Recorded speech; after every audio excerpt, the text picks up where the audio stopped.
All right, so get ready because today we're diving into a crime novel that really stayed with me. Acid Yellow by Dominic Piper. It's a it's a book that'll keep you guessing until the very end, but we're not going to give away any major spoilers. Think more like a book club preview. Just enough to pique your interest. Oh, I like that a book club preview. Crime fiction is a genre I always enjoy, especially when it plays with your expectations and makes you think. Let me tell you, Mhm. Acid Yellow does exactly that. The premise itself is a real hook. We've got Kiaraa Jeong. She's this world-famous South Korean classical pianist, Yeah. super talented, living the glamorous life. Oh, and she's also openly bisexual. Okay. Already interesting.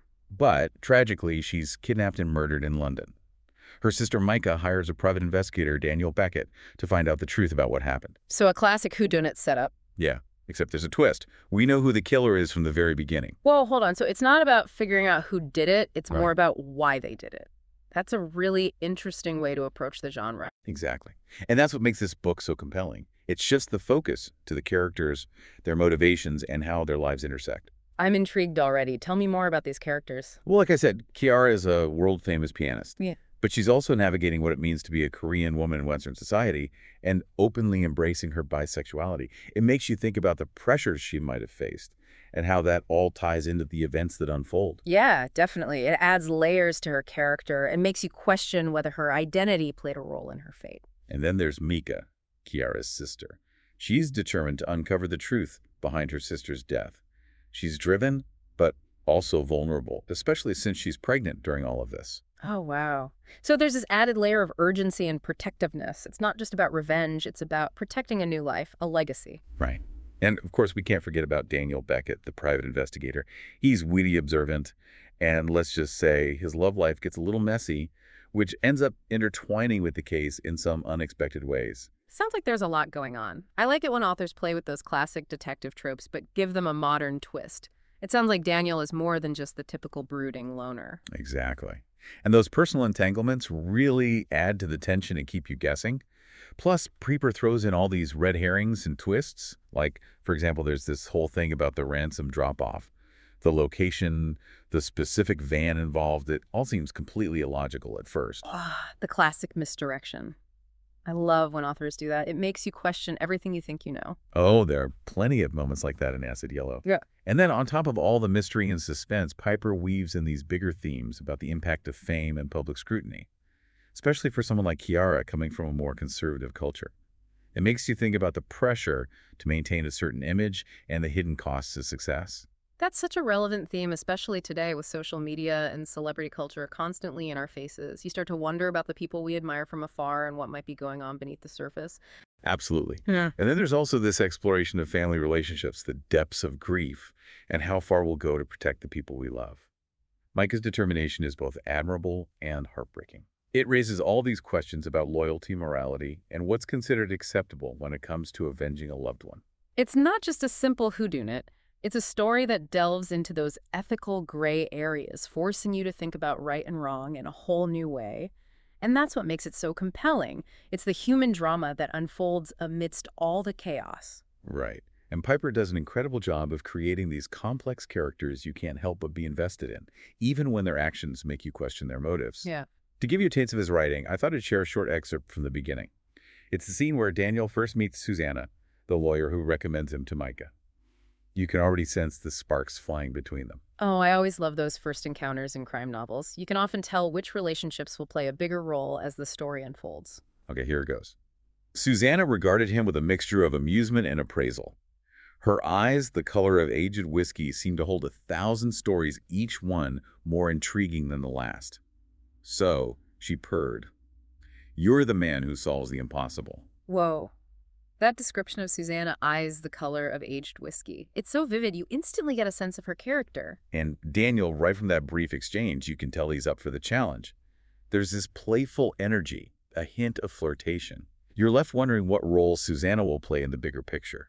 It's like Piper is subtly hinting at the complexities of their relationship right from the start. There's an underlying tension that makes you want to know more. Yeah, exactly. And that's just a glimpse into the web of relationships and secrets that Piper weaves throughout Acid Yellow. But we've only just scratched the surface. There's still so much more to uncover, like those intriguing photographs you mentioned earlier. Oh, right, the boudoir and bondage style ones. Yeah. But I forget. I'm dying to know how those connect to everything else. Who took them? Who were they meant for? And why are some of them missing? All great questions. And trust me, the answers are far more complicated than you might imagine. But we'll have to save those reveals for those who actually read the book. You're killing me with the suspense. But okay, I'll respect the no spoilers rule. You won't regret it. Acid Yellow is one of those books that stays with you long after you finish it. It's a wild ride. I'm already adding it to my reading list. From the way you've described it, it sounds like Acid Yellow is more than just a crime novel. It's a psychological thriller, a social commentary, and a character study all in one. You got it. It's a story that will keep you on the edge of your seat while also making you think about some pretty big questions. And that's what we love about a good book, right? Absolutely. I can't wait to see what else Piper has in store for us. This is just the beginning. So before we got caught up talking about Susanna and those whiskey-colored eyes, you mentioned some photos of Kiaraa taken in a pretty provocative style. Right, those photos. Yeah. They definitely add another layer to this whole story. There is a lot of questions, especially about the women in Kiara's life. Well, we know Kiaraa was openly bisexual. Was she seeing anyone at the time of her death? Yeah, she was dating this woman named Odette Fournier. But their relationship was complicated, to say the least. Odette was actually married. Oh, wow. A love triangle. Exactly. And it gets even more tangled because Odette's husband, Matteo, he worked for this publishing house with some shady financial dealings going on. Okay, so we've got a love triangle and a possible financial motive. This is getting good. What about those missing photos? Any connection to Odette? At first, that's what it seemed like, but Odette denied ever receiving them. Then, of course, there's Puck, the photographer who took the pictures. He describes his work as artistic, elegant taboo. So you can imagine the kind of atmosphere he created during those photo shoots. It's interesting how those details give us a glimpse into Kiara's life beyond her public persona. It adds depth to her character and makes you wonder if those hidden aspects of her life somehow played a role in her death. That's exactly what I was thinking. Was someone jealous of her? Did they feel threatened by her freedom and how she expressed herself? It raises a lot of questions about societal norms, personal boundaries, and the consequences of challenging those norms. Especially for someone like Kiaraa, who is already navigating different cultural identities, Korean, Western, bisexual, she was constantly pushing against expectations. Right, and as Daniel investigates, he starts to uncover these inconsistencies, these little details that don't quite add up. Like, remember how the police seemed almost dismissive about those details regarding the van used for the ransom drop-off? Well, that seemingly unimportant detail ends up being a major turning point in the case. It reveals a pretty disturbing truth about one of the detectives involved. You mean Detective Sergeant Kinnaird. You mentioned earlier that there was something off about him. Yeah, Kinnaird. He's one of those characters who just sets off alarm bells from the start. He's a little too eager to help, a little too interested in Kiara's personal life. And as Daniel digs deeper, he uncovers some unsettling stuff about Kinnaird's past. Accusations of assault, a pattern of manipulating evidence, even a connection to this controversial right-wing politician, Billy Carmichael. Okay, hold on. We've got a corrupt cop, a shady politician, and a murdered pianist. This is starting to sound like a classic noir thriller, but knowing Dominic Piper, there's got to be more to it than meets the eye. Oh, absolutely. Yeah. And Billy Carmichael is a character you won't soon forget. He's an author whose books are filled with some pretty extreme views, particularly towards women. And it turns out he had a very specific and very public reason to dislike Kiaraa. So we're starting to see a web of connections, potential motives emerging. But how does a right-wing politician tie into the world of a classical pianist? Well, let's just say Kiaraa wasn't afraid to speak her mind, even if it meant challenging powerful figures like Carmichael. And her boldness may have had some serious repercussions. It's like Piper is showing us how these different worlds, politics, music, law enforcement, can collide in unexpected and often dangerous ways. Exactly. And as the investigation progresses, it becomes clear that everyone involved has secrets. And those secrets are intertwined in ways that are both fascinating and terrifying. It makes you wonder, right? How well do we really know the people around us? What lengths will they go to protect their reputations, their beliefs, their darkest desires? Those are some of the big questions that Acid Yellow makes you grapple with. It's not just about solving a crime. It's about understanding the complexities of human nature, the masks we wear, and the hidden motivations that drive us. I love when crime fiction goes beyond the surface level and explores those deeper themes. It makes for a much richer reading experience. For sure. And speaking of rich experiences, remember those shady financial dealings we talked about earlier? Well, it turns out they're connected to a rather shocking source. A source that links several characters together in a way you probably won't see coming. You're killing me. I'm already picturing myself frantically flipping through the pages trying to figure it all out. I know the feeling, but I think we should resist that urge and save the big reveals for those who actually pick up the book. Fine, you win. No spoilers, but I'm definitely adding this to my reading list. From what you've said, it sounds like Acid Yellow is so much more than just your average crime novel. It really is. It's one of those books that stays with you long after you've finished it, and the way Piper brings everything together in the finale is both satisfying and thought-provoking.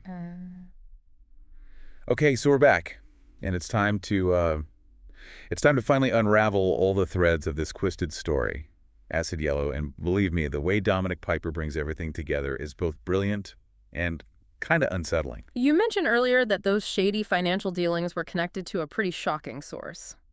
I'm on the edge of my seat here. Tell me, how does it all fit in? Well, remember Billy Carmichael, that right-wing politician with those strong opinions? Remember, turns out his party was secretly funneling money to Matteo Fournier's publishing house. Whoa, hold on a sec. That's a pretty big connection. What was their motive? What were they trying to achieve? It's all part of Carmichael's master plan. You see, he doesn't just consider himself a politician. He's on a mission, a cultural crusade to purify society from what he considers moral decay. And Kiaraa, with her outspoken nature and her unconventional lifestyle, she represented everything he hated. So basically, she became this target for his twisted ideology, but I still don't see where Detective Kinnaird fits into all of this. Kinnaird, he was Carmichael's enforcer. Basically someone who shared his warped worldview and was more than willing to abuse his power within the police force to help Carmichael's agenda. That's chilling. It's scary how Piper shows us how these seemingly separate things, like political ambition, personal prejudice, and this lust for power, how they can all come together and create a truly dangerous force. Right. And what makes Acid Yellow so effective is that Piper doesn't shy away from exploring the psychology of these characters. Like, Kinnaird is a fascinating study in obsession and control. His desire for Kiaraa goes way beyond just physical attraction. It's this deep-seated need to dominate and control. Yeah. The way Piper portrays that descent into madness, it's both captivating and terrifying. You see how Kinnaird's worldview justifies his actions in his mind? He convinces himself that he's not the bad guy.